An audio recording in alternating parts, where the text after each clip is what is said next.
विमुक्त संगाय सतुत्तमाय नित्यादयानंदरसस्वरूपिणे भूमि सदा भारदया बुधांग कल्याण कंद भगवान की सुखदेव महाराज की जय परमहंस महाराज की जय रामचंद्र भगवान की जय। मैं तो सुनने में विभोर हो रहा था, तभी स्वामी जी ने माइक पकड़ा दिया सुनाने के लिए। सचमुच वक्ता वही अच्छा होता है जो बोलने के साथ साथ खुद भी सुनता है। अक्सर वक्ता रटी बातों से दूसरे को सुनाने के में मजा लेते हैं, सुनने के वक्त काफी हो जाता है। कभी कभी देखता हूँ कि ये सुनाने वाले तथा कथित जो भजन गाने वाले प्रवचन करने वाले होते हैं अपनी बारी का इंतजार करते हैं और वही अपने बोलने के बाद में गुमनाम हो जाते हैं, जमाई लेने लगते हैं। ये अच्छे वक्ता का लक्षण नहीं है। स्वामी रामतीर्थ एक पंजाब के संत हुए हैं, उन्होंने लिखा है विदेश में जब बहुत ज्यादा उनकी मशहूरी हो गई तो सबको उन्होंने कहा है कि the credit goes to the audience not to the speaker। कहेंगे अच्छा वक्तृत्व होने का जो क्रेडिट है वह वक्तृत्व सुनने वालों पर जाता है, न कि सुनाने वालों पर। सुनने वाला यदि जागृत हो तो फिर मजा आ जाता है सुनाने में भी। मेरे गुरुदेव कहा करते थे कि एक श्रोता होता है, एक श्रोता होता है और एक श्रोता होता है। श्रोता मतलब नींद में आने लगती है उसे, तो एक तो श्रोता होगा, दूसरा श्रोता होता है देखने वाले को कैंची काटता है और जितने ये होते हैं पान के जो कसेली और उसको वो काटता है। तो वैसे भी श्रोता होते हैं जो काट छाट करते हैं, ये क्या बोल रहे हैं तो मैं जानता ही हूँ पहले से। तो वो श्रोता होते हैं और एक श्रोता हो गए कि बस प्रवचन शुरू हुआ या उनका सुनाना पूरा हुआ कि बस नींद आने लगती है। और एक श्रोता होता है कि सुनते सुनते बिल्कुल बेखबरी आ जाए। स्वामी राम को पूछा विदेशियों ने कि महाराज ऐसा क्या जादू था उनमें भगवान श्री कृष्ण में कि राधी राधा बंसरी फूंकते थे और तमाम स्त्रियां गोपालाएं अपने पति को, अपने पुत्र को, अपने घर को छोड़ के और लाल सब कुछ गंवा के वे दौड़ती हुई चली जाती है। ये विश्वास नहीं होता है, विदेशियों ने कहा। तो उन्होंने कहा कि ठीक है मत मानो तुम, बात तो ये सच्ची है, तो ऋषियों द्वारा कही हुई है। तो उन्होंने कहा कि कल बताऊंगा जवाब। तो दूसरे दिन नदी के किनारे में वो अपना प्रवचन करने लगे और लोग जुटे हुए थे कि पता नहीं क्या मौज है, न स्टेज न कुछ और ये नदी के किनारे ऐसे क्यों बोल रहे हैं। और उनके बोलने में ऐसा जादुई संस्पर्श था कि वे पीछे धीरे धीरे खिसकते गए और नदी में इतने पानी में खड़े हो गए और सुनने वाले सब पीछे लग गए। इतने कमर और पानी में उनके पैंट पतलून सारे भीगने लगे और वहां खड़े हो गए। उन्होंने बोलना बंद कर दिया तब भागे। तो उन्होंने कहा कि देखो कृष्ण के चरणों की धूल एक अदना सा साधु तुम्हें बोलने लगा तो तुम्हें खबर नहीं रहा और पीछे चले आए तुम पानी में। उसी तरह से विश्वास करो कि कृष्ण से सम्मोहकता के शीर्ष पर खड़े हुए थे और वे बांसुरी बजाते थे। उनकी बांसुरी साधारण बांसुरी नहीं थी और वे पीछे चले जाते थे। तो बातें कई आ रही हैं। कल से जो धूम मची हुई है, पूरा वायुमंडल बिल्कुल सदगुरुदेव भगवान की, दादा गुरुदेव की जय जय जय से बिल्कुल लगता है कि आकाश फट जाएगा। और हम सुन रहे हैं, बहुत सारे लोग चले गए और हम कुछ चुने हुए लोग जो हैं वहाँ बैठे हुए हैं, वो कहते हैं महाराज संकल्प के धारी थे। संकल्प यदि आदमी का पक्का हो और पुख्ता हो तो फिर कुदरत की वे जब रोहतास के जंगल में गए तो एक कहानी, एक वाकया जो कहीं किताब में नहीं है, मैंने अपने गुरुदेव प्रभु परमदेव से सुना था कि कभी कभी सुनाया करते थे, परमहंस किताब पढ़कर नहीं कहते थे। और निश्चित रूप से वे श्री गुरु महाराज जी के बड़े निकट के किंकर थे, तो वो अपने गुरु महाराज जी के लीलाओं को वे श्री गुरु महाराज जी खुद सुनाते होंगे और उनसे सुनी हुई बात को उन्होंने सुनाया था कि जब एकदम संकल्प करके बैठे कि मैं पत्ते खा लूंगा, मैं फल मूल खा लूंगा, लेकिन जगत के प्रपंचों में नहीं पढ़ूंगा मैं, और एकांत व्यवहार में कपड़े सारे फेंक दिए गंगा जी में और वे चले गए कहाँ। और मुझे गौरव है इस बात का, रोहतास भूमि के ही गर्भ में उसके गहराई में इस बंदे का जन्म भी है। बचपन में लोग देखा करते थे तो लोग कहीं लकड़ी काटने वाले हैं तो बहुत सारे संत महात्मा मिलते हैं। ठीक उसी रोहतास की लगी एकदम गहराई बॉर्डरों में मेरा जन्म है। तो गुरु महाराज जी ने मुझे बताया कि परमात्मा जी वहां चले गए और वहां के नीचे तक से अब तो शहर बस चुका है, एकदम जंगल ही जंगल जंगल जंगल था। शेर चीते तो हम लोगों के गांव में पानी पीने के लिए बचपन में स्कूल के बच्चे होते थे तो देखेंगे वहां के ऊपर में बाघ बैठा हुआ और लड़कों ने एक ऐसे कंकड़ मार दिया और पूरा बस और लड़के भागे और भागने लगा, भागते भागते उसको लोगों ने मार डाला। तो बाघ उसी में आ जाते थे। वो तो घनघोर जंगल में ही थे, उनमें वर्णन भी आया है उसमें कि शेर चीते रीछ बांदर और ये तमाम जो खतरनाक थे वे मेरे अगल बगल में बैठा करते थे। और एक पंक्ति उसमें लिखी है भगत सिंह जी ने कि बैरागी की दिलेरी में मुझे उनसे खौफ नहीं मालूम होता था और खौफ की बेखौफी की उस ऊंचाई पे यदि महापुरुष पहुंच जाए तो छाप के लौटते हैं। एक महात्मा अपने श्री गुरु महाराज जी के थे, उनकी तपस्या का हाल में सुना कि 8-8 फीट के लंबे लंबे मोटे मोटे अजगर और वे आके उनकी जान को ऐसे ऐसे करते थे और भूमि काटते थे और सुबह जाए उनकी चपचा पाके जाओ लोग डरेंगे। तो गुरु महाराज जी ने इसमें लिखा है, मैंने पुस्तक जो लिखी थी 2 साल पहले तो उसमें लिखा हुआ, मैंने उसके आर्टिस्ट को बताया परमहंस जी का वो एकदम नग्न वाला फोटो और उसके बगल में और हिरन उनके पीछे लग रहा है और वहाँ चीता बैठा हुआ है। तो सोचे थे बैठे थे, संकल्प ऐसा कर लिया कि मैं किसी के सामने हाथ नहीं फैलाऊंगा, नीचे जाके मैं भिक्षा नहीं खाऊंगा और एकांत में कितना भीतर का आनंद ऐसा होगा कि इतने गहरे आनंद में डूबे कि बाहर का आनंद खाना पीना तमाम धूप गर्मी सारा कुछ हो जाए।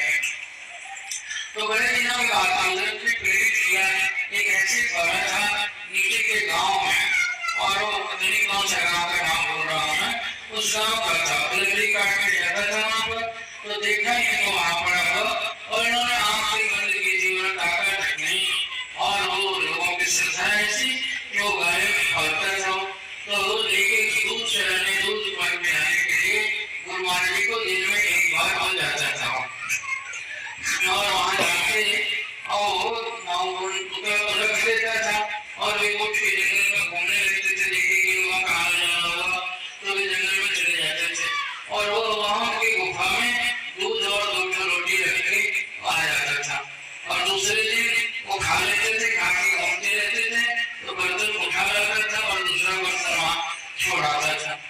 तो करीब 8-9 साल वहाँ रहने की बातें आती हैं उस ग्रंथ में। तो कितने दिनों तक खिलाता रहा, उसमें रात में गुरु महाराज जी को उनको सपने आए और वो सपना उनके परमहंस सदगुरुदेव जो थे काशी घाट वाले नागा बाबा वे सपने में आए कि परमहंस रामलाल अब तुम्हारे आंतरिक साधनाएं सब पूरी हो चुकी हैं, अब आवश्यकता नहीं भजन करने की।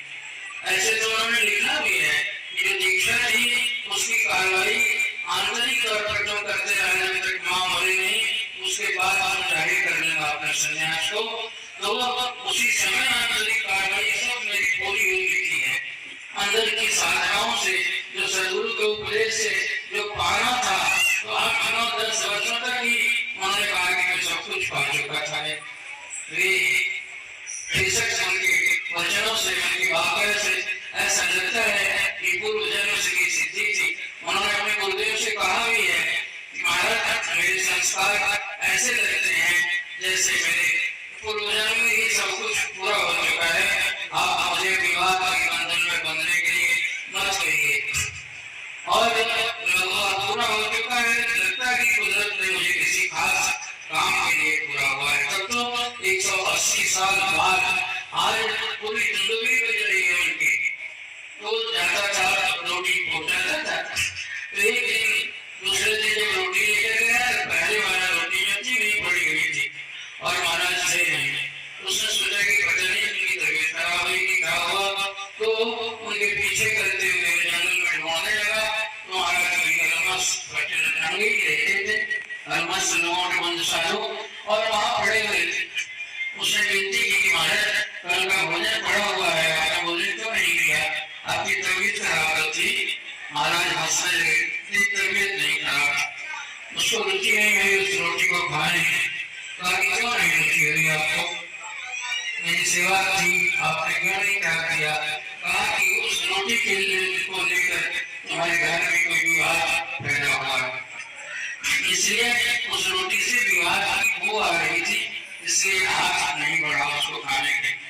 वो क्या हुआ, तो उसने कहा मेरी पत्नी है, कोई घर में कोई घटना हो गई, तो उसको लेके उसने कहा कि मैं इतने दिन तक उस बाबा को रोटी खिलाती रही और मेरा तो कुछ भी नहीं बना, मैं क्या करूं, दुनिया आप लोग स्वार्थ को लेके ऐसे कहा करते हैं। तो जब सब बकवास हो गया, फिर भी डांट के मैं रोटी लाके यहाँ ले गई। तो उसने महाराज जी बोले कि वो क्या चाहती थी कि मुझे कुछ लाभ नहीं मिला, पता है तो तेरे 8-9 सालों में तुम्हें कितने रुपए की रोटी खिलाई गई। तो महाराज लोग जोड़ने लगे, 2 रोटी और 1 पाव दूध, इतने का हुआ, इतने पैसे का, और 30 दिन में इतना, और 12 महीने में इतना, और 1, 2, 3, 4, 5, 6, 7, 8 इतने दिनों तक मैं रहा हूँ, इतनी रोटी खिलाई है। बोल क्या चाहती है वे।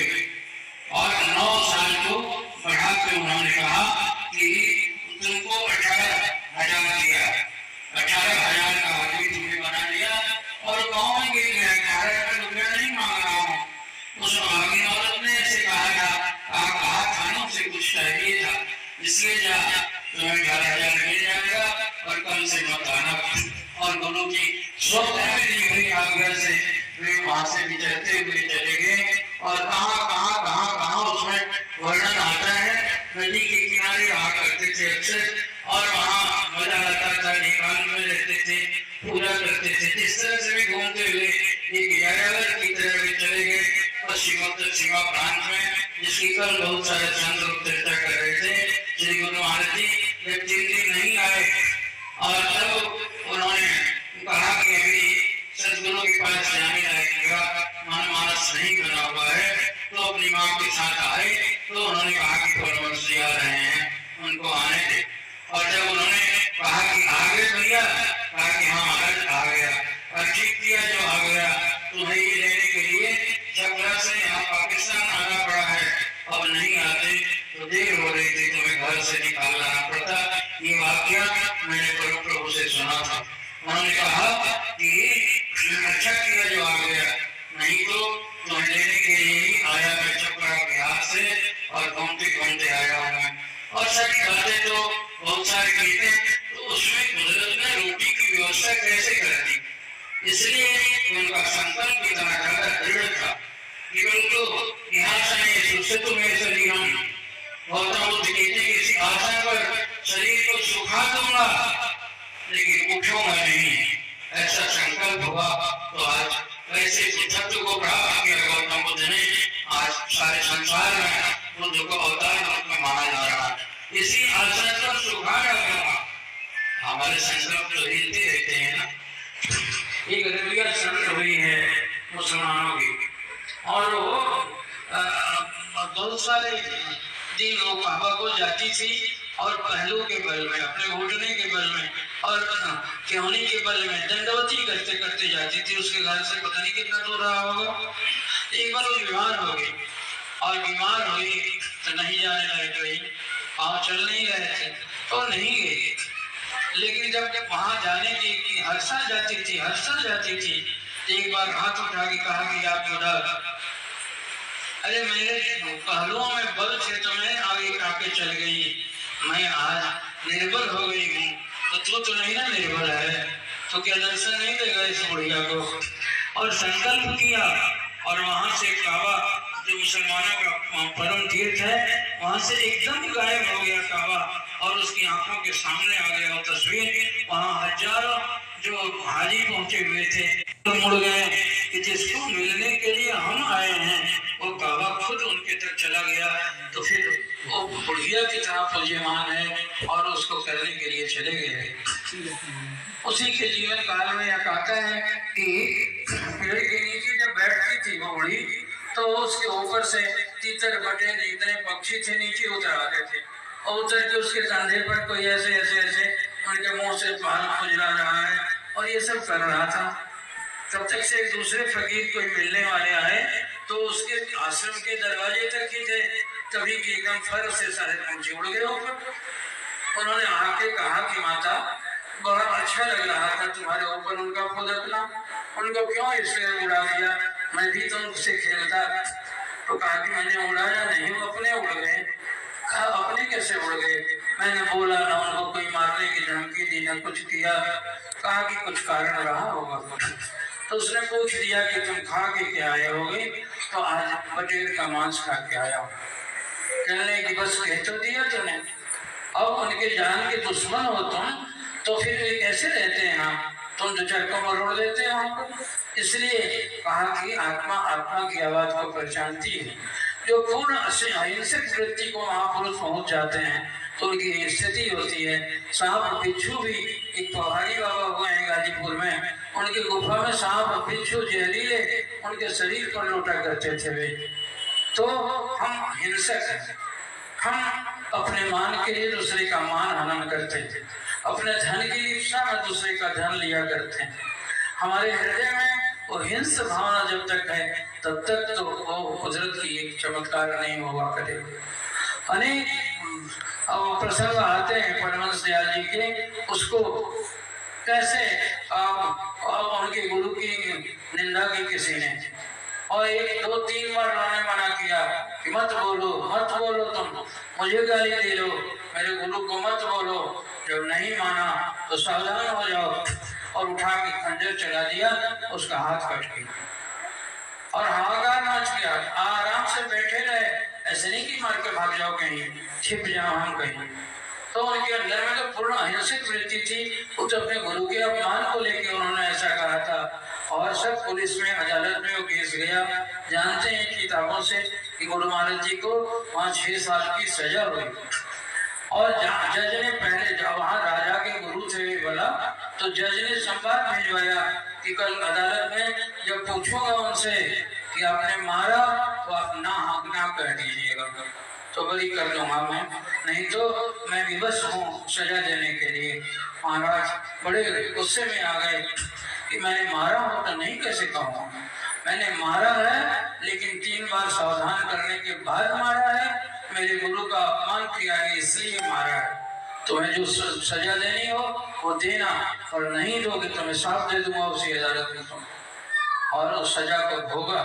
सजा उतनी नहीं कम हो गई, जिस सजावार के कैरेक्टर इतने अच्छे होते हैं उनकी सजा को थोड़ा माफी भी दी जाती है। जैसे देश में कोई बड़ा त्योहार आता है, कोई कुछ आता है, तो इसके मुताबिक उनकी सजा कम हो गई, और अदालत के सारे लोग उनके शिष्य हो गए। रामचंद्र बाबू एक दरोजा हुए हैं जो बड़े ही ऊंची पदवी को प्राप्त एक योगी बने। तो उन्होंने महाराज ने कहा भी कि जेल में आना तो एक बहाना था, मेरा आना रामचंद्र बाबू के लिए था। और उनको एक योगी की पदवी दी। उनकी बड़ी तारीफ की है महाराज जी ने। उन्होंने कहा है कि गृहस्थ में रामचंद्र बाबू जैसा योगनिष्ठ मैंने नहीं देखा, ये ऐसा बोल गए। तो अनेक लीलाएं, उनकी महापुरुषों की लीलाओं को सुन के कहने की बात नहीं, सुन के चुप हो जाना चाहिए, मौन हो जाना चाहिए।